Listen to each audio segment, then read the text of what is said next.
maunawa namin ang mensahe nyo para sa bawat isa sa amin ngayon at maging kapaki-pakinabang ito para lalong tumahimik ang buhay namin at buhay ng aming kapwa. Father, be our speaker. Kayo po ang mangaral sa aming lahat. Ituwid nyo po ang aming mga kalikuan. Ganon din nananalangin kami, Panginoon, na palakasin nyo po ang aming mga katawan. Pagalingin nyo po ayon sa iyong kapangyarihan ang aming mga karamdaman, maging karamdaman ng mga mahal namin sa buhay.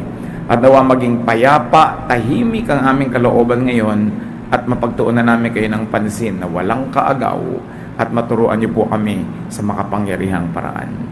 Nananalangin kami, nagpapasalamat sa ngalan ng iyong anak na si Jesus. Amen. Don't talk too much.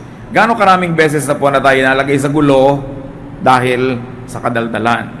Maybe kadaldalan natin o kadaldalan ng ibang tao. Mark 1:40. A man with leprosy came to Jesus and knelt down. He begged, "You have the power to make me well, if only you wanted to." The man was gravely needy. There was only one person who could help him completely, and that was Jesus. Sabi niya, "You have the power." Kinilala niya na nanalig siya at wala siyang duda na kaya siyang pagalingin ng Panginoon. Mark 1:41-42. Jesus felt sorry for the man, so he put his hand on him and said, "I want to. Now you are well." At once the man's leprosy disappeared, and he was well. So Jesus touched the leper, healing him, but joining him in his space and situation. Pagka po tayo tumutulong, tayo naapektuhan, hindi pwedeng hindi. Pag tayo nagbibigay, tayo nababawasan. Pag tayo ay nagpapatawad, tayo ay merong tinatanggal mula sa ating sariling kapakanan tungo sa iba. In touching the leper, Jesus made himself unclean. At least ceremonially, because to touch a leper would render one unclean. And in touching the leper, Jesus gave power away. Isang example po ng ganitong power na nawawala pag ibinibigay, Mark 5:28-30.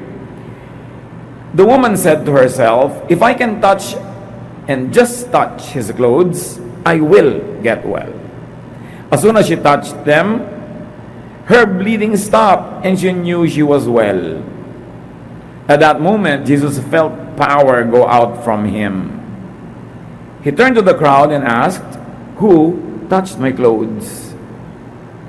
Ganun na lang ang pananalig ng babae na pag nahawakan niya ang mga damit o kahit man lang laylayan ng mga damit na suot ng Panginoon, kasi layers yung mga damit na yan gagaling siya. But what we see here is that healing drains the healer. Naramdaman ng Panginoon, lumabas ang kapangyarihan mula sa kanyang katawan at pumunta naman sa katawan ng babae na pakinabangan niya. Giving drains the giver. Mark 1:43-44. After Jesus strictly warned the man, he sent him on his way. He said, "Don't tell anyone about this." So balik na tayo sa kwento ng leper. Matapos gumaling yung may ketong na ito, sabi ng Panginoon, huwag mong maipapamalita itong naganap. Keep quiet. Jesus had his reasons but did not elaborate. Givers have the reasons for wanting to be anonymous and discreet. May mga givers na gustong i-announce yung giving nila at yun ang sabi ng Panginoon, huwag ka dapat ganun. Pero may mga givers naman na gusto tahimik lang at huwag nang malaman ng iba. So unless the giver wants the giving to be announced, it is better to be silent about it. Why? Why be silent?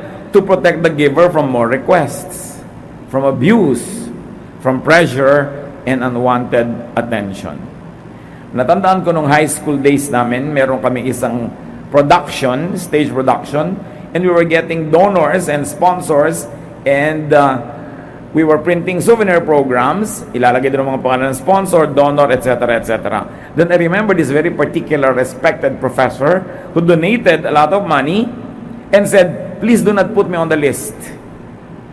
Huwag niyo akong ilalagay sa mga donor, sponsor, whatever." At ako naman, I had the audacity to ask her, "Siko, Professor Gapud, bakit po ayaw niyong malagay yung pangalan niyo? Nag-donate naman kayo talaga." Sabi niya, di lahat ng makakatingin sa program, pag sila magpo-produce, pupunta rin sa akin. Hihingi rin ng donation. Kaya lang kita binibigyan kasi naniniwala ako sa cause nyo. But in every cause, not in every cause that comes my way. So may mga givers na tahimik ang gusto nila, hindi dahil humble sila, kundi dahil wise sila. Bakit mo nga naman ipagmamakaingay? Ang isa sa mga pinakamalaking problema, pag nagkapera ka at alam ng marami, edi wala na silang ginawa kundi pag nasaan yung pera mo. Pag namunga ka, gustong sungkitin ang lahat. Gustong hingin ang lahat dyan. So, it is better to be silent to respect the wishes of the giver. Napautang ka, huwag ka na maingay. Nabigyan, huwag nang maingay. Mark 1:45. Nanahimik kaya yung lalaki. Bilang na lang ganti at pagtanaw ng utang na loob, sabi, huwag ka maingay, huwag mo ipamalita. The man talked about it so much and told so many people that Jesus could no longer go openly into a town. He had to stay away from the towns, but people still came to him from everywhere. So yung pala isang dahilan kung bakit ayaw ng Panginoon na mabalita. Kasi masyado siyang nagiging popular, pinagkakaguluhan, and in Palestine, in this area, yung maraming taong nagkakatipon-tipon, malaking threat sa gobyerno. The Roman government was allergic to crowds, especially crowds in Israel that so easily get excited and make riots. So hindi dapat masyadong napapansin. So sabi niya, don't talk. Pero anong ginawa niya? Lalo nagsalita. Pahamak na recipient. Kayo ba pahamak? Yung nabigyan na kayo, malalaman pa ng iba yung source, pati tuloy sila makikihingi. Nagkaroon na tayo ng benefit. Yung may mahabang pila, may isa kang kilala, sinenyasan ka na lang na doon ka na lang sa kabila para maiksi o tutulungan ka niya. Kitang-kita pa ng lahat na pupunta ka doon, sunuran tuloy, napapahamak yung tumutulong sa'yo. May mga ganun eh. Innumerable people lost opportunities to be ministered to by Jesus because Jesus now had to avoid entering towns. Maraming sanay na pagaling pa kung tahimik lang tong lalaking to, pero ang ingay-ingay niya. Jesus was terribly limited. Of course, now we talk about it because Jesus can no longer be crowded about and around by so many people. Iba na kasi yung panahon. You can talk about it. But at that time, Jesus preferred that such miraculous events be kept silent. And besides, he did not want to be known as a miracle worker. He wanted to be known as a teacher of salvation, of an emancipator, somebody who set people free from the needless imprisonment to religion and tradition and many social expectations. Pero dahil naaawa siya, nagpapagaling din, pero hindi naman yun ang number one reason kaya siya nagpunta sa lupa. Nagpatayo siya ng mga iglesia, hindi naman ng mga ospital. Bagamat, gawain ng mga iglesia ngayon na magtayo ng mga yan because we like the love of Christ to be extended to people. And besides, Jesus was really a healer. But at the time, he preferred to be left alone. Ano ang application niya sa buhay natin? Respect people's wish and need for anonymity, for privacy, for discretion. Don't talk about what you see or hear or know, especially if you have obtained the information in a questionable way. Nalaman mong may sakit yung isang tao pero hindi naman siya ang nagsabi sa'yo, keep quiet. Hindi yung pupunta ka pa sa kanya, huy, nabalitaan ko, may cancer ka ha. Yung, hindi naman sa'yo sinasabi eh. Pero marami talaga mga taong napakatatabil. Hindi malaman kung anong gagawin doon sa nalaman nila para nagpupumiglas na dalag yung dila nila na gustong tumalon at magsabi ng mga kung ano-ano. Very especially, respect those who help you. May tumulong na makapag-enroll ang anak mo, ipapamalita mo pa, di mga anak nila nakapila din doon sa gate ng tao na yung kinabukasan. Be discreet and follow instructions, especially if it's from Jesus or from those who help you. That's the least you could do. Don't talk more than necessary. Don't talk too much. Proverbs 10:19, you will say the wrong thing if you talk too much. So be sensible and watch what you say. Yung kinumusta ka lang, kumusta, ikinuwento mo na yung buong medical history mo. Sa susunod, pag nakakasalubong ka ng tao na yun, iiwas na siya dahil ayaw ka na niya kumustahin dahil isang volume ang sagot. Dapat proportionate lang. Konting kinumusta ka, konting sagot. Konting may sinabi sa'yo, konting sagot. Malalaman nun kung gusto niya ng mahabang usapan magpaparamdam yung tao. Pero wag naman yung naging napakahirap ng pagsubok kung paano puputulin ang napakahaba mong dila. Don't talk too much. And sabi nga ng Proverbs, if you talk too much, chances are you will say the wrong thing. So sino ang napapahamak? Ano ang nasisira sa katabilan natin? Review the past. Gano'ng karaming tao napahamak dahil may nasabi tayong hindi dapat sabihin. Ephesians 4:29, do not let any unwholesome talk come out of your mouths. But tapos yung gulo, ikaw pala yung nagpapalala. An open ear is fuel to the fire of talk. People must know. You must let people know that not every word they will say is welcome in your ears. Dapat nag-aalangan din sila magsalita ng makalaswaan, mga kapangitan, kapintasan, chismis in your presence. Respeto nila sa iyo yun. At dapat turuan natin ang mga tao magrespeto na in my presence, you cannot say just anything about just anybody because I will not allow it. Then you teach people to control their tongues. Sabi ng Ephesians 4:27, don't give the devil a chance. In many ways, in every way.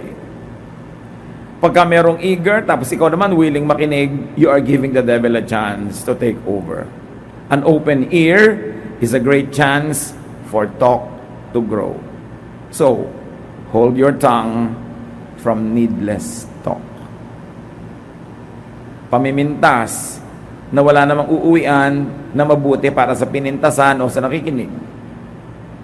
Pagrereklamo na hindi naman mag-i-improve yung situation, lalo lang tuloy naging na-discourage, siraan ang loob, o nawala ng gana sa buhay yung kausap natin. Close your ears for needless words. And there's one other thing. Forgive loose tongues. Gano'ng karaming beses na kayo nasaktan dahil may madaldal? Dahil may sinabing pangit, mali man o tama, pero pangit pakinggan at nakakasakit ng loob. Gano'ng karaming sama ng loob ang kinikimkim natin sa mga tao may sinabing hindi maganda laban sa atin o mga mahal natin sa buhay? You know what you should do? Learn from Jesus. Forgive. Forgive loose tongues. Sabi nga nila, they might not deserve your forgiveness, but you deserve your peace. And when you forgive, you become peaceful. So forgive. If you are not kind, forgive because you are wise. Kahit hindi nila deserve na mapatawad mo, deserve mong matahimik. At kung pagpapatawad lang ang magbibigay sa'yo ng katahimikan, ba't mo naman ipagkakait sa sarili mo yung katahimikan na yon? Minsan sa gusto natin makaganti o sa kaayawan natin magpatawad, tayo yung patuloy at paulit-ulit na nalulugi. Kasi tuwing naaalala natin yung sama natin ng loob, nagagalit tayo, nagkakasala tayo, nasisira yung ating mood, nawawalan tayo ng gana, nasisira yung creativity, at the end of the day, you lose. Minsan ka lang ginawa ng mali, pero ting araw-araw aalalahanin mo yon. One day, every week, every day of every month, di 30 times ka nang nalugi. Kung 2 months, 3 months, ang dami-daming beses mo nang nalugi for one offense committed once. But every remembrance multiplies it, and it happens as if it just happened again. So yung pagpapatawad, lalo sa mga matadaldal, nanira, nagchismis, huwag na kayong umuwi ngayon na may dala-dala pang galit, ipatawad nyo na. Sabi nga natin, kung hindi kayo dahil mabait, kasi dahil matalino kayo. Kasi kayo rin yung nagdadala, kayo rin yung nahihirapan. May nagsasabi that speech is silver, silence is gold at the right moments. So kung minsan, ang maibibigay lang natin sa ating kamag-anak, sa ating kaibigan, sa mahal sa buhay, the gift of our silence.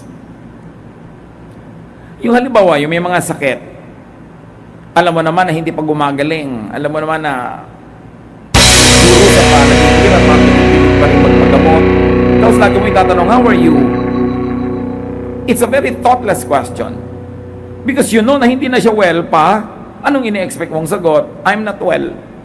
That the question and the answer will make the person feel bad.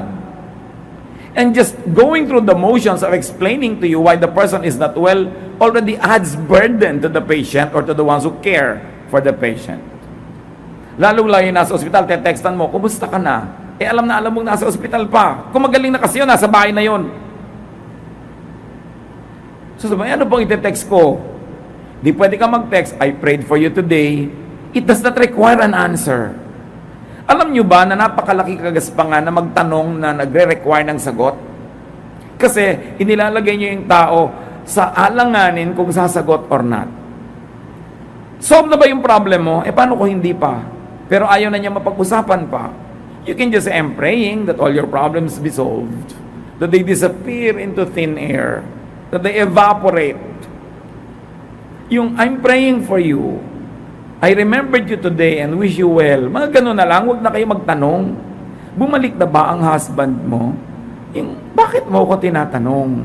Kasama mo ngayon, ba't babalik sa akin? Di ba? Yung mga ganyan-ganyang mga tanong na useless. Kung minsan naman hindi natin gustong manakit, hindi natin gustong mang-offend, di lang tayo nag-iisip na nakaka-open na pala yung mga style natin. Mas ang kunting tahimik. Don't always require an answer. Kahit mga anak nyo, darating sa bahay na para walang kakibo-kibo, medyo malungkot, magtatanong ka lang ng isang diagnostic question. Kahit na gusto mo bang kumain, it's already a signal that you want to talk kung may problema siya. At pag naramdaman yung parang ayaw, ba't hindi ka kumikibo? Tapos ayaw ng kumibo, kumibo ka? It's a pressure. Kaya kasi sinabi natin, most of the time, your silence is already a great gift. Especially if any word you will say would only become judgmental or self-righteous, or it would be a pressure to the other person, give the person the gift of your silence. You don't always have to prove that you know what's going on in people's lives. Things to remember about money. Dear Lord, we thank you that you are a God who provides, that you give us our needs. And we thank you, Lord, for material wealth. We thank you for material provisions, or its representative called money. We pray, Father, that you may enable us to understand this blessing in a more spiritual way, in a godly way, so that just like a powerful river, it can be channeled, it can be dammed, it can be used under the control of your Spirit. Father, we commit this time to you, that you may speak to us in a very practical way about a very practical part of our daily life. Because you are interested with our daily life. You're interested with how we handle your resources. Father, teach us. In Jesus' mighty name, we seek your protection from all evil men, from all evil spirits, from all malicious plan of the devil against his assembly. We frustrate all that in Jesus' mighty name. We hide in the shadow of your love and ask you, Father, speak to us powerfully from your heart, through our hearts, O Lord. May you do your will. In Jesus' mighty name we pray. 5 things to remember about money. Number 1, that money is to be earned. That money or its equivalent is to be had. Why? Because money is a shelter. Money gives protection. According to Ecclesiastes chapter 7, verse 12, money is a shelter. Ito isang uri ng kanlungan. Shelter from needs, shelter from a lot of insecurity, shelter from our wants. That money is a shelter. Therefore, what can we learn about that? We should make money. We should make honest money. This honest money disappears bit by bit. Clean money grows and grows.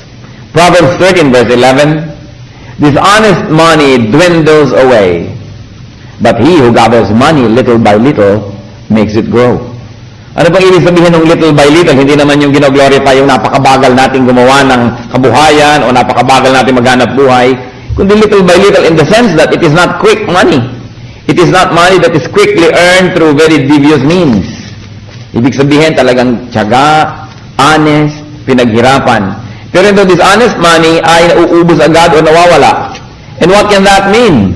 It doesn't mean that physically nawawala, although it can also mean like that. But it can mean also that dishonest money, nawawala ng value, nawawala ng halaga. Na habang dumadami, mas kumukonti yung ating capacity to enjoy it. Or, hindi na nakakukuha na tayo paligayahin, pasayahin, bigyan yung mga kailangan, nawawala ng katuturan because it is dishonest. That's why while the Lord teaches us that it is good to be enterprising and productive, it must be done in an honest way. What can we glean from this first group of verses? Strive for honest ways to earn money. Kung minsan sa mga spiritual na people, parang bad word yung money, parang very materialistic naman. Pero makakarating ba kayo dito ngayon kung wala kayo niyan? Makakasupport ba tayo ng gawain ng Panginoon kung wala tayo nun? Meron ba tayong maita-tithe and offering kung wala rin tayo nun? Hindi po masama yung money. Because it is a blessing from God.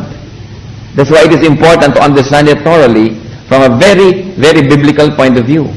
What else can we know about money and to remember about money? Money is to be multiplied. We don't make money, God gives money, but what we do is, through our God-given gifts, through hard work and honesty, to make it grow. Money is to be invested, not just spent. Nakita niyo po yung mga taong laging walang pera, yung mga taong pag nakakahawak ng pera, ang iniisip ay gumastos. Hindi na iisip mag-invest. Nagkaroon ng 1,000 pesos, hindi bumili ng 3 kawali, bumili ng isang piling na saging na sabat, gawing banana cue at itinda. O kaya nagkaroon ng several millions, ang iniisip agad ay bumili ng isang island, mag-member ng isang club, hindi iniisip na mag-invest at magnegosyo. Money is to be multiplied. God loves seeing money being multiplied. Kaya sa isa pong parable na bigay ng Panginoon tungkol sa money, sometimes called talents, because it is a measure, it's a financial measure. Meron po siyang binigyan ng maraming talent, may binigyan ng konti, may binigyan ng maliit lamang, pero inaasahan niya na ayon sa kakayahan at ayon sa ibinigay niya, mapaparami. Matthew 25 verse 16, the man who received the 5 talents went at once and put his money to work and gained 5 more. So hindi lang ginastos yung pera, pinagtrabaho niya yung pera. Ininvest, pinuhunan, pinalago, at naging times 5. At yun pong binigyan ng Panginoon ng konting-konti lamang, konti na nga yung ibinigay, hindi pa pinarami, binaon lang sa lupa, hindi natuwa ang Panginoon. Sa Matthew 25:27, sabi niya dun sa nangangatwiran ay ang kita man na binigyan niyo sa akin, lubog ko na lang sa lupa, o eto na uli. Well then, sabi nung character in the parable representing God, you should have put my money on deposit with the bankers so that when I returned, I would have received it back with interest. Ayaw mo pala ka na mamuhunan, ayaw mo ikaw mismo yung magtrabaho at magnegosyo, sana man lang binigay mo sa bangko, magka-interest man lang. Ang gusto ng Panginoon ay binibigyan niya po sa atin na pera ay lumalago, hindi na uubos. Why? Because the Lord multiplies blessings and the Lord loves multiplying blessings. And what else should we do? That we should not only make money, but we should make more money than we need. Why? Because surplus money is to be made for sharing. Hindi sapat na tayo lamang making money, we should make surplus money. Lampas sa ating pangangailangan. Ephesians 4:28. One of the teachings of Paul concerning Christians, sabi ko, kailangan maiba na yung style nyo. O yung hindi nagtatrabaho, magtrabaho. Yung nagtatrabaho, mas magtrabaho pa. He who has been stealing must steal no longer, but must work, doing something useful with his own hands, that he may have something to share with those in need. So you see, the teaching is that you should not only work so that you will have something for your needs, but you should produce more than you need so that there's a surplus and you will have something to give away for those who are in need. So ang Panginoon po na nagbibigay sa atin ng blessing, siyempre ibinibigay niya yan una para gamitin natin, para tayo mag-enjoy, para tayo magkaroon ng mga provisions, pero lampas doon, gusto niya marunong tayong mag-invest. Napaparami natin, at hindi tayo sapat na kumita na. Makikita mo kumisan, bakit ba itong taxi driver na ito nasa ilalim ng puno, yung taxi nakataas ang paa doon sa bintana at natutulog na? Bakit ka natutulog? Naka-boundary na ako. Tama na sa kanya makaboundary. O bakit na magsisini na itong tindera sa palengke? Kinita ko na yung pambayad ko sa pwesto ngayong araw na to. O bakit ito naman ayaw na magtrabaho? Tama na yung kinita niya ngayon. O mag-iinuman na tayo, enjoy na natin. Sabi ng Panginoon, kailangan kumita ka na higit sa kailangan mo para pag may nangangailangan, may maibigay ka. Hindi lang yung sapat para sa'yo. It is important. What else do we need to know and remember about money? That money is to be made so that we can offer it to God. The Lord likes to see His blessings going back to Him in ways of our offerings, our tithes. Gusto niya yon. Isa po yan na pagkilala sa kanyang pagiging king over our lives. Kaya po major crime yung tax evasion eh. In fact, yung very infamous na criminal sa Amerika, si Al Capone, noong 1920s. Hindi siya mahuli kasi malinis siyang gumawa ng krimen. So, hinuli na lang siya at nakulong siya dahil sa kaso ng tax evasion. Why? Because it is treachery to the state not to pay your tax. Kaya nga sila Lapu-Lapu nakipaglaban kay Magellan, ayaw niya magbigay ng tribute. Kasi kahit maliit na barya lang, ba't siya magbibigay ng tribute to Magellan, ibibigay sa King of Spain. Ibig sabihin, kinikilala niyang hari niya, yung hari ng Espanya. So sabi niya, hindi ako magbibigay. Kaya po yung pagbibigay natin ng tithes ng offering, yan ay pagkilala na ang isang ating hari. That's why we give our tribute. We pay our tax. It's not only for practical use that the church needs those things para ma-finance ang ginagawa ng church ni Lord, kundi it is also our personal gesture of submission to the kingship of God in our lives. Kaya nagbabayad ng buwis. Meron bang kaharian na hindi ka nagbabayad ng buwis? Meron bang mga gobyerno na hindi ka nagbabayad ng buwis? Meron nga hindi gobyerno na naniningil ng buwis. Di ba? Dadaan ka lang, hihingan ka ng tong, kailangan magbayad ka sa akin dito dahil teritoryo ko to. Yung Diyos pa ang hindi natin bibigyan ng ating buwis. Kaya po kahit itong isang babaeng balo na mahirap, lahat na ng kanyang kakonti-konti ang pera, although it's not konti to her, it's her everything ibinigay niya, kala niyo ba pinigil ni Lord? Sabi mo, kawawa ka naman, huwag ka na magbigay kasi mahirap ka naman, yung mayayaman na lang magbigay. It's not like that. Mark 12 verses 41 to 44. Jesus sat down opposite the place where the offerings were being put and watched the crowd putting their money into the temple treasury. Many rich people threw in large amounts. Siguro paglaglag ng mga barya nila, bang, bang, bang, bang, ang bibigat ng mga barya. Mga gold and silver. But a poor widow came and put in 2 very small copper coins. Sabi ko ng sound, click. Worth only a fraction of a penny. It was not even worth a penny. It's worth a fraction of a penny. Calling his disciples to him, Jesus said, look at that woman. I tell you the truth. This poor widow has put more into the treasury than all the others. As for the others, they all gave out of their wealth. But she, out of her poverty, put in everything. All she had to live on, she put in the collection. Pinigil ba siya ni Lord? Kawawa ka naman, wag na, be practical. Ang liit-liit na bagay naman, baliwala rin yan, maliit na halaga. Hayaan mo lang yung mayayaman na mag-donate. Sabi ni Lord, yung babaeng yan ang pinakamalaki binigay. Ang binibilang pala ni Lord, pag nagbibigay tayo, hindi yung amount ng binigay, yung amount ng natira pagkabigay mo. Sabi niya, sa kanya walang natira, she gave the most. Ang nakaka-impress pala sa kanya, yung kung ano yung natira, hindi ko ano yung binigay mo lang. Nagbigay nga ng marami, ang dami, lalo naman palang naiwan sa'yo. Sabi ni Lord, hindi naman nakaka-impression. So, it should be one of our motivations, brothers and sisters, to make wealth, to make money, so that our needs are met. Hindi tayo pabigat sa iba.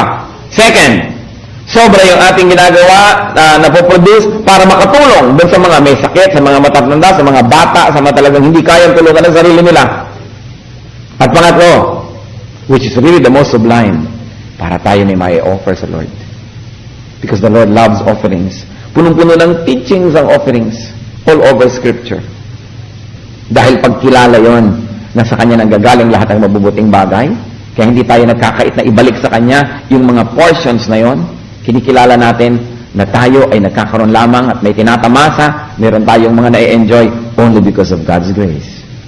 Gano'ng karami sa atin ang merong motivation na I will be productive, I will work hard, I will produce a lot so that I will not only meet my needs but also I can help others and so that I can also make great, dramatic, grand offerings so that the work of the Lord may advance on earth.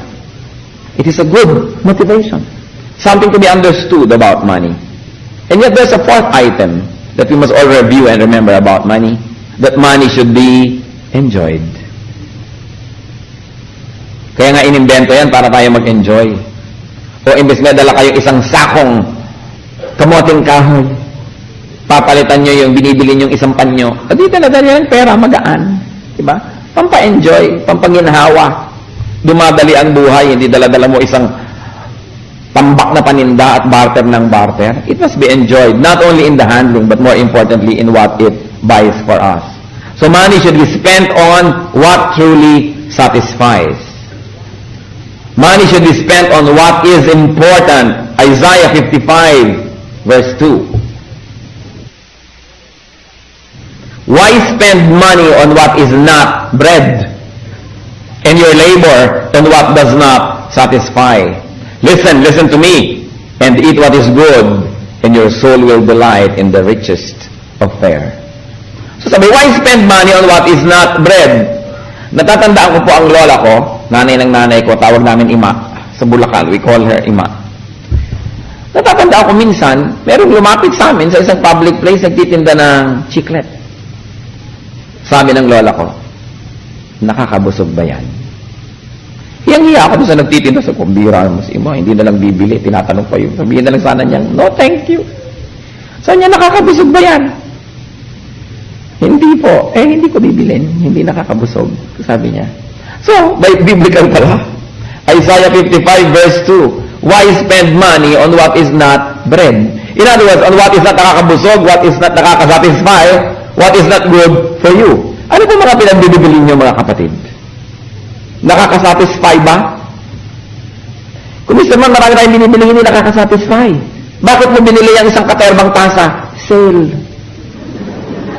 Sale nga, pero magagamit mo ba? Sale eh. How can you say no to a sale? So, nakakasatisfy ba? Ilalagay mo lamang sa bodega mo pagkatapos, pampasikip. So, why spend money on what does not satisfy? That's why money is useless in the hands of a fool. Baka akala nyo, ako may sabi niyan. Proverbs 17, verse 16. Of what use is money in the hand of a fool? Sabi ganon. Anong katuturan? Proverbs 17:16. Anong katuturan ng pera kung may hawak ay hindi marunong? So one of the practical things we can learn, do not give money to fools. Meron kayong mga kamag-anak, meron kayong mga bibigyan, pipiliin nyo, sino bibigyan ko? Bibigyan ko ba itong marunong o di marunong? Sasayangin lang ito eh. Kung ibibigay ko sa hindi marunong, anong bibilin mo? Bread ba? Nakakabusog, nakakapagpatalino, nagbibigay ba sa atin ng comfort? O ano? Drugs, mommy. Talaga nakakasatisfy. Satisfied ka na ilang minuto, tapos ilang araw kang wasak. No? O anong bibilin mo? Anin mong pera? Kaya po marami mga tao hindi marunong mag-handle ng pera. Nung pinayaman, bibili ng kondo, doon itatago ang 3 kirida, tigit-tigis ang floor. Di nga naman nakikita-kita. O, ganun ba ang paggamit ng pera? Bibigyan ka ng Panginoon ng pera, anong gagamitin natin? Magiging tayong mataas, magiging tayong mayabang. So, anong nangyayari? Binabawi. Because, ang sabi ng Bible, of what use is money in the hand of a fool? So you want to keep money, kung binibigyan tayo ng Lord, be wise. Dahil ang hindi wise, binabawian ng pera. Naibigay na nga sa kanya, babawiin pa. Kasi, hindi bagay ang pera sa hindi marunong. Ako ba may sabi nun? No. Proverbs 17:16. Of what use is money in the hand of a fool? Kaya kung minsan, meron tayong mga moments sa matalino tayo, tama ang ginagawa natin, nagdati ka ng pera, pero are we always wise? Because if we stop being wise, that money will be taken back. Binabawi. Hindi bagay ang pera sa hindi marunong. Kaya nakikita niyo po, kanino ba lumalapit ang pera? Di ba sa marunong? Sa marunong maghanap buhay, sa marunong magtiyaga, sa marunong magnegosyo. Yung mga hindi pa kinikita, ginagastos na, binabali na, hindi magkakapera kahit kailan. Laging ubos, laging kulang. Kasi, hindi nag-i-invest. Hindi paano kung mag-i-invest ang unti-unti. Yung mga amo ninyo ngayon, suriin ninyo, once upon a time, hindi rin mayayaman yan, nagyamanan lang kasi marunong sa buhay. No, hindi yung minana niya. O yung kanina niya minana, sa ninuno niya. Alam mo, ipinanganak yung ninuno niya, dala-dala na rin yung pera. Kasi maraming hindi marunong. Pag nagkakapera na, hindi na marunong. That's why one generation is very wise and makes a lot of money, works very hard. The next generation enjoys that money and continues to work half-heartedly hard. And then the third generation sells it all. Di ba marami siguro tayong mga kilala? Nagpakahirap-hirap yung mga lolo at lola na magpundar. Yung mga anak naman, ginamit yun. Tinuloy yung konting negosyo. Pero yung mga apo na hindi nakilala yung mga lolo nila na nagpundar, gasta dito, gasta doon, benta dito, benta doon, ubos. Kasi hindi bagay ang pera sa hindi marunong. So gusto natin magkapera, kailangan tayong marunong. Nagkapera na tayo, gusto yung i-maintain, continue to be wise. Dahil binabawi. Binabawi. What else can we learn? That money is not to be loved. It is not to be served. Money is not to be served. Ano po ang problema pag sobrang minahal ang pera?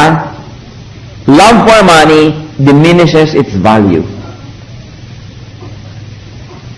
Pag sobrang mahal ang pera, yung halaga ng pera lumiliit. Bakit? Ecclesiastes 5:10. Whoever loves money never has money enough. Whoever loves well is never satisfied with his income. This too is meaningless. More love for money means less mastery of it. Pag mahal na mahal mo ang pera, nagiging amo. At pag naging amo na siya, bumababa na ang kanyang halaga. Kasi hindi na natin siya nagagamit, tayo na ang ginagamit niya. Love for money also gives birth to much evil. 1 Timothy 6:10. For the love of money is the root of all kinds of evil.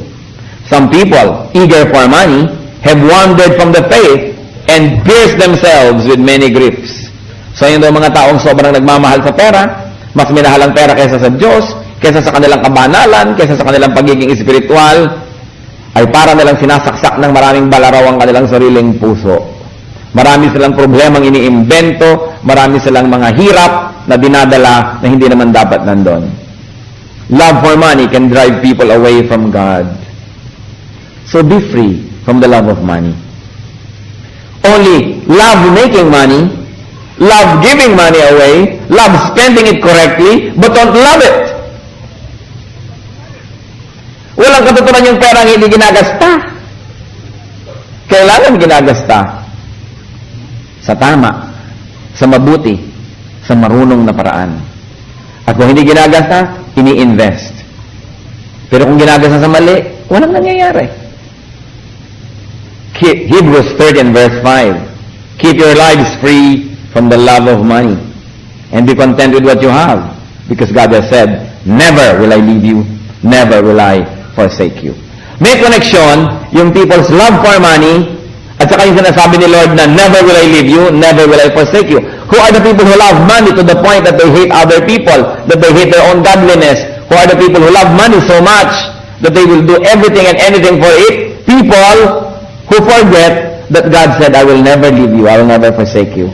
So ang ginagawa nila sa pagsisecure ng future nila, sa pagsisecure ng need nila, kahit na masagasaan ang espiritu nila, ang kaluluwa nila, ang ibang tao, ang Diyos, sige na, dahil lang gusto nilang maging secure. Pero ang sabi ni Lord, gusto mo maging secure? Ako na nagsasabi, I will never leave you. I will never forsake you. So sino po yung secure na tao? May pangangailangan yung kapwa ko, meron naman ako dito, ibibigay ko ba o hindi?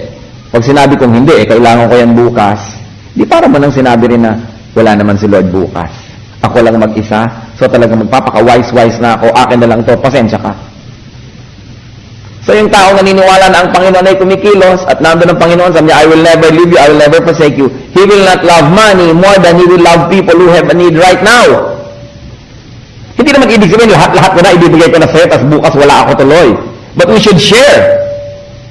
Because we believe that if we use money correctly, God will replace it.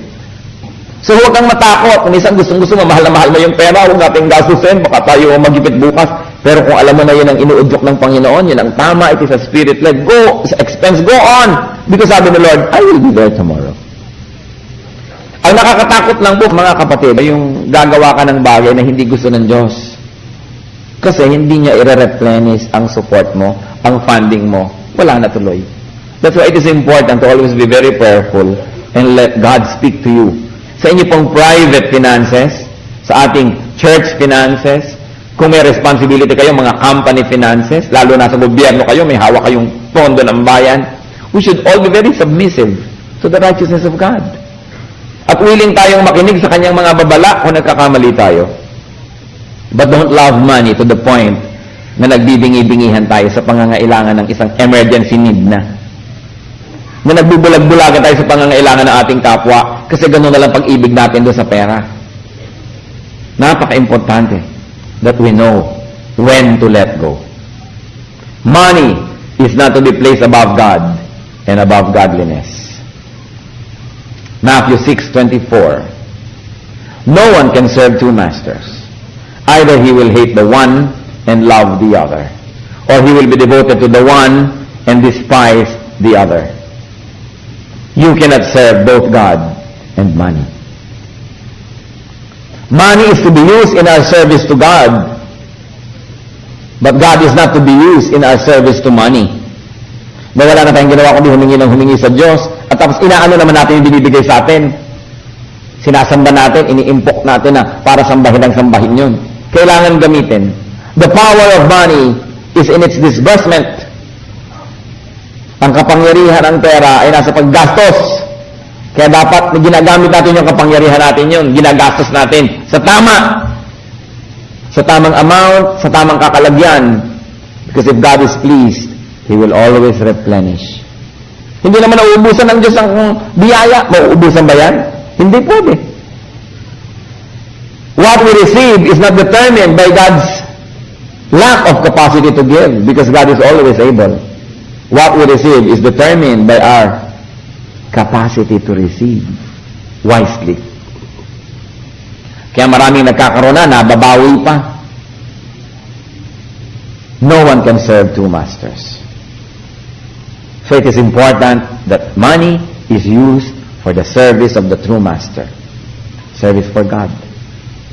Lalong-lalo sa pagtulong sa mga kawawa. Lalo yung mga malapit sa atin, kapatid nyo, kamag-anak nyo, nangangailangan. Sa palagay nyo, bakit tayo binibigyan ng sobra ng Diyos? Ang Diyos naman is the greatest mathematician. Marunong mag-balance, alam niya yung accounting. Bakit sobra? Siguro dahil ipinapaabot sa atin para sa pangangailangan ng iba. Ngayon, sobra-sobra na, itinatago mo pa sa sarili mo, it diminishes its value. Kung minsan, ang dami-dami na, hindi ka pa rin satisfied. Dati, konti lang, masaya ka na. Ngayon, ang dami, hindi ka na satisfied. Nagiging walang kapatiran. Napakahalaga. Money is not evil. Love for money is.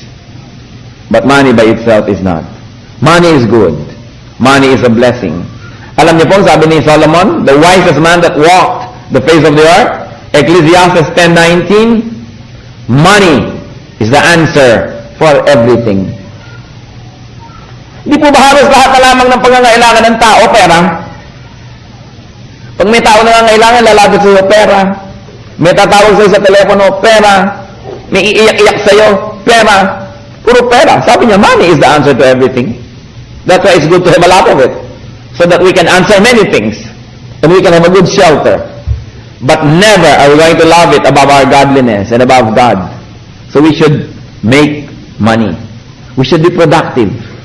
Kung minsan ang bayan natin, kaya tayo naghihirap, o bakit? May isa lang na naghahanap buhay, may 6 na nakaasa. Paano nga naman tayo makakaahon nun? At yung nakaasa na yon, lagi pa nasa mall. May isang kapatid na nagtatrabaho sa Hong Kong, panayang padala ng drawing ng paa. Siya nga pala, lumaki na ang paa ko. Ba't nga hindi lalaki? Kain ka lang na kain, wala kang ginagawa. Lalaki talaga ang paa mo niyan. Hingi ng hingi dito, hingi ng hingi doon. Siya nga pala, magdedebu ako, gusto pa may 18 candles, 18 roses, hindi pa kumikita ni 18 pesos sa buhay. Paggasta ang inaatupag. So, kaya mahirap ang bayan. Because not everybody is making money, but everybody is spending it. We should invest. Be wiser. God loves to give money to trustworthy, to fruitful, and to productive people. But you know what God does to people who are not productive? Yung konting binigay, binabawi pa. Luke 19:26.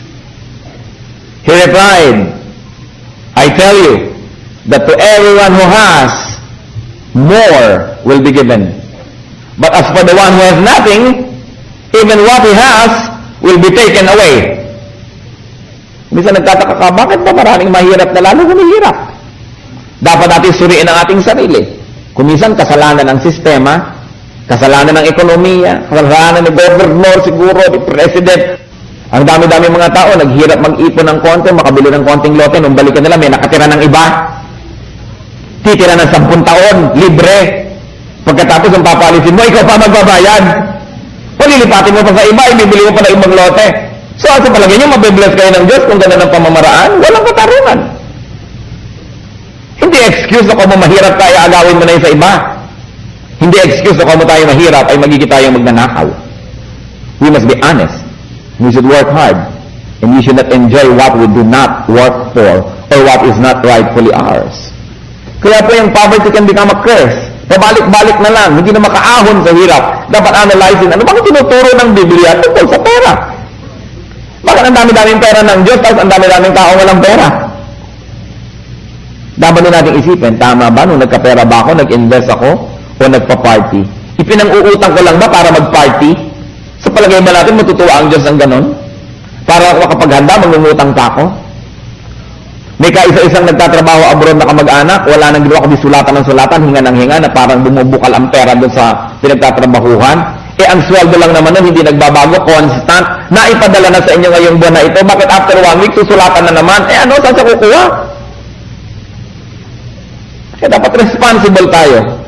Habang maiksi ang kumot, matutong mamaluktot. Yun lamang di pagtiisan. Kailangan paghirapan, mag-invest, kahit konti. Paano hindi hihirap ang bayan? Subukan yung umagang-umaga, maglakbay kayo sa lahat ng mga lansangan ng bayan natin. Kwentuhan na ng kwentuhan. Wala pang nangyayari, nagiinuman na. Pag nalasing na pa, walang dumana kabula sa kasakin natin. My goodness! Wala idea! Itino ang bayan. Kaya kailangan po. Tapos naiingit ka, bakit yan yumayaman? Bakit yan yumayaman? Minsan nagtatrabaho pa, galit na galit ka doon sa may-ari, ba't may kotse siya, ako wala. Pero ano bang ginagawa niya? Ang aga-aga niya magtrabaho. Ang sisipag nila. Wala tayong inisip kumisa, kundi silipin ang silipin yung naiimpok ng iba. Laging, yung tiya mo, maraming savings yan. Ang trabaho niya, $1 ang sweldo ng asawa. So, uutangan ng uutangan. Kayo ba ang nalulungkot sa pangungulila niya sa kanyang asawa? Hindi naman kayo kasama sa lungkot, tapos kasama kayo sa gastos? Napakahirap kumisan, umasenso sa ating bayan. Umasenso ka lang ng konti, walang ginawa mga kamag-anak ko, kundi pitasan ka ng pitasan, hingan ka ng hingan, hanggang manhila ka na uli pabalik sa lusak. Kasama ka na uli nila. It is important to analyze this. May kinalaman ba dyan ang ating spirituality? Meron. Dapat po tayo magsikap. Ang dapat lang tinutulungan, yung may sakit, yung sobrang bata pa o sobrang matanda na, hindi makapaghanap buhay. Pero dapat, habang may lakas, gumagawa tayo ng kayamanan, ng pera. Yan ang gusto ng Diyos. Maraming tao hindi nauunawaan. Akala niya mahirap ako, so dapat ang Diyos, tulungan ako ng tulungan. Alam niyo po yung mga mahirap na kasalanan nila, binabawian pa tulad ng binasa natin sa Luke 19:26. Yung binigyan ni Lord ng konti, kasi konti lang kakayahan niya, di konti lang ang ina-expect ni Lord. Halimbawa, hindi ko ina-expect maging bilyonarya ka, pero ina-expect ka man lang, mag-minimum wage ka man lang. Dahil, ano ba ibibigay sa atin ni Lord? Sabi niya, kailan naman ako binigyan ng Diyos? Nasaan? Bakit ang kamay niyo ba't pa hindi bigay ng Diyos? Yung karunungan ng isip natin, hindi ba bigay ng Diyos? Yung kakayahan natin na may gawin, kahit man lang magganchilyo ka, o kaya ay magluto ka ng turon, o mag-stock trading ka, kung ano man yun, hindi mabigay ng Diyos. May ibinibigay ang Diyos sa lahat. That's why God is fair. Kung Jesus means God is unfair, may mayaman, may mahirap. Lahat binibigyan ng kakayanan. Pero anong ginagawa natin dyan? We are custodians of these talents that God gives us. God takes even the little money that the lazy, the unenterprising, and the unproductive people have. Kahit konti pa, binabawi pa. So we should make honest money, and we should be wise. Because money is a good shelter. Hindi ko spiritual ka ayaw mo na ng mga bagay na yan. Because money must be multiplied so that we will be in the mode of giving to others, and especially to the work of the Lord. We should offer money to God. We should also enjoy money. Be wise in spending your money in the right things that will really give genuine satisfaction. And then we should share money. And we should not serve money, but we should make money serve us, especially serve our godly purposes. Kumusta po ang pag-handle natin ng resources natin? Kumusta? Are we making money? We should. Kung may mga panahon na napitigil, nawawalan tayo ng ginagawa, sandali lang dapat yun. Gagawa na naman tayo. I-invento na naman tayo. Ang dami-dami mga tao, pag binasan yung kasaysayan ng buhay, ang yayaman ngayon, yung pala, walang-wala noon. Nagsikap. God promises to bless those that work hard. But you should not only just work hard, you should work smart.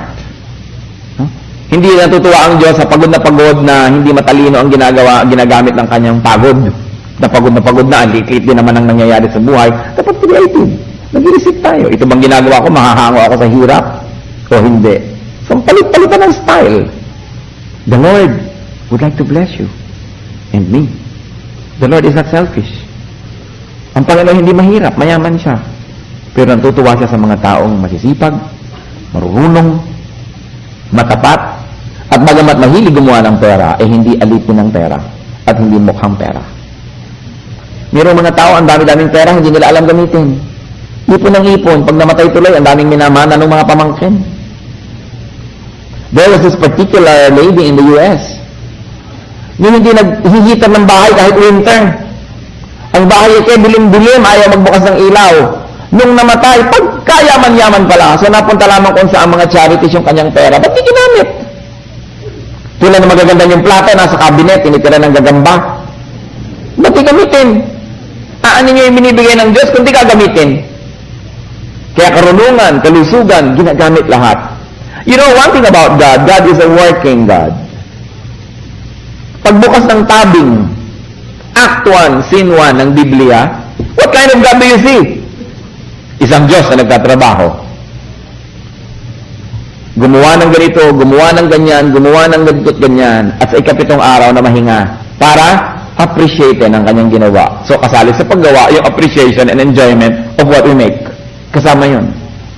Hindi niyo nakita ang Diyos na nakatiwang-wang at nagpapahinga pagbukas ng tabing ng Bible. Nakita natin isang Diyos na gumagawa. At ang Panginoong Diyos ay nagsakatawang tao, bumaba sa lupa, isa pa rin siyang Diyos na gumagawa. Anong ginawa ng Panginoon? Nung wala pa siyang public ministry, carpenter. Meron siyang mga ginawa.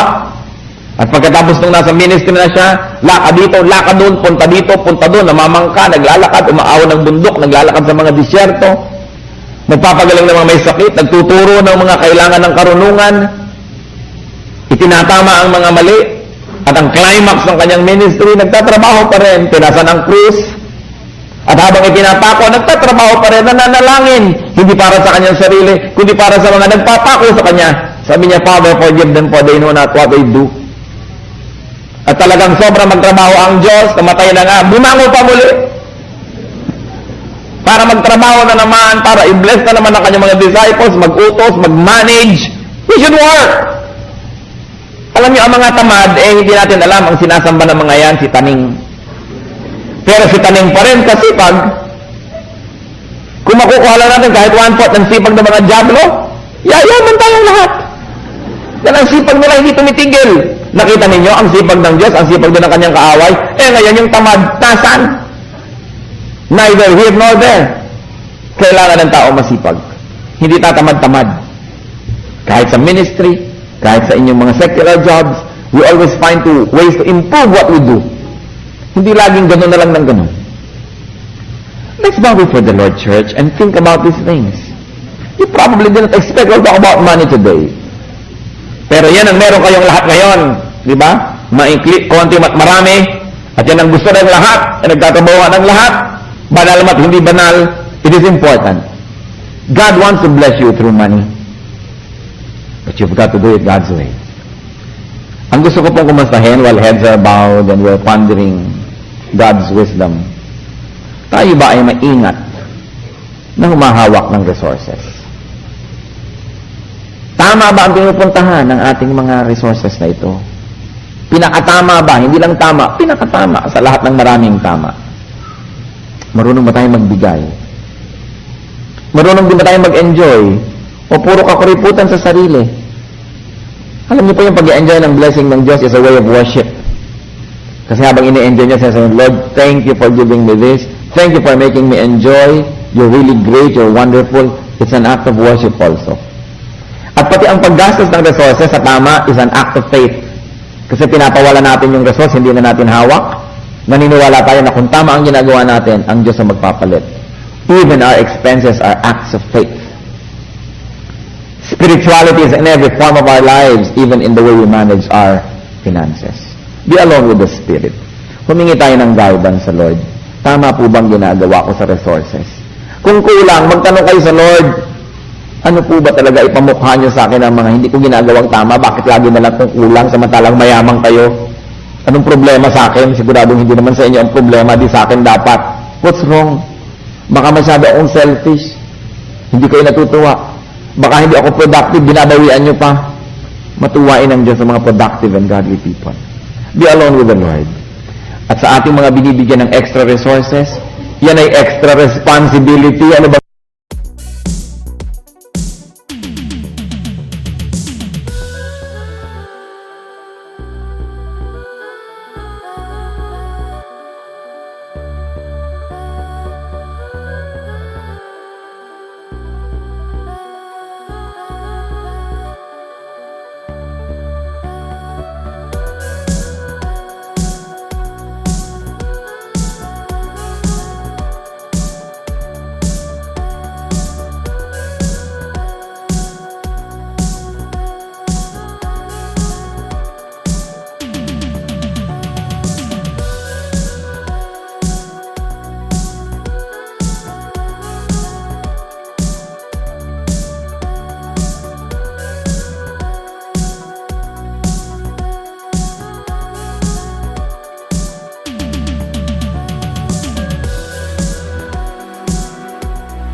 layered dream, I'm not the same.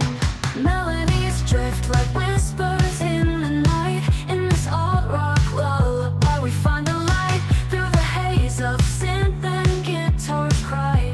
In this lady rock reverie, we fly. Echoes of the digital shore, they haunt my soul. In this experimental dream, I'm whole. Layered vocals, they echo through the night. In this haunting escape, I'm alive.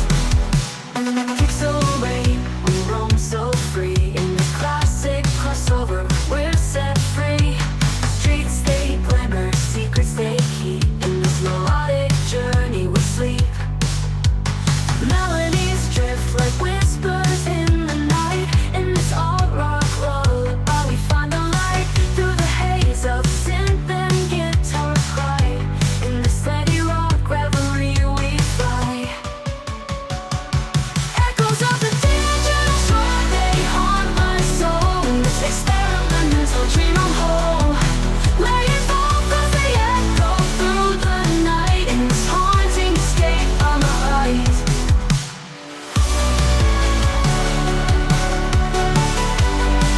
I'm alive. Melodies drift like whispers in the night. In this alt rock lullaby, we find the light through the haze of synth and guitars cry. In this indie rock reverie, we fly. From the digital shore, they haunt my soul. In this experimental dream, I'm whole. Layered vocals, they echo through the night. In this haunting escape, I'm alive. I'm alive. I'm alive. In the depths of the neon sun, we find our way, we're not undone. In the echoes of the layered heart, we start again from the very start. I'm alive. Echoes of the neon sun, we find our way, we're not undone. In the echoes of the layered heart, we start again from the very start.